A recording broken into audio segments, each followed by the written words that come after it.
ವೀಕ್ಷಕರೇ, ನಮ್ಮ ಚಳ್ಳಕೆರೆ ಟಿವಿಗೆ ಸ್ವಾಗತ. ಇಂದಿನ ಪ್ರಮುಖ ಸುದ್ದಿ.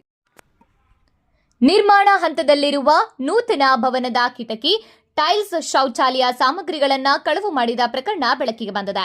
ಹೌದು, ಇದು ಚಳ್ಳಕೆರೆ ನಗರದ ರೇವಣ್ಣ ಸಿದ್ದೇಶ್ವರ ವಿದ್ಯಾವರ್ಧಕದ ಆವರಣದಲ್ಲಿ ನೂತನವಾಗಿ ನಿರ್ಮಾಣವಾಗುತ್ತಿರುವ ಶ್ರೀ ಕನಕ ಭವನದ ಕಿಟಕಿಗಳಿಗೆ ಅಳವಡಿಸಿದ್ದ ಸಿಲ್ವರ್ ಬೀಡಿಂಗ್, ಟೈಲ್ಸ್, ಕಲ್ಲು, ಶೌಚಾಲಯ ಸಾಮಗ್ರಿ, ಕೈ ತೊಳೆಯಲು ಹಾಕಿದ್ದ ನಲ್ಲಿಗಳು ಸೇರಿದಂತೆ ಸುಮಾರು 1.5 ಲಕ್ಷ ರು ಮೌಲ್ಯದ ಸಾಮಗ್ರಿಗಳನ್ನು ಕದ್ದಿದ್ದಾರೆ.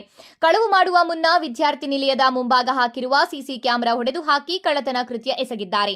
ಕತ್ತಲಾದರೆ ಸಾಕು, ಸಮುದಾಯ ಭವನದಲ್ಲಿ ಎಣ್ಣೆ, ಮಲ ವಿಸರ್ಜನೆ ಮಾಡುತ್ತಾರೆ ಎಂಬ ದೂರುಗಳು ಕೂಡ ಕೇಳಿಬರುತ್ತಿವೆ.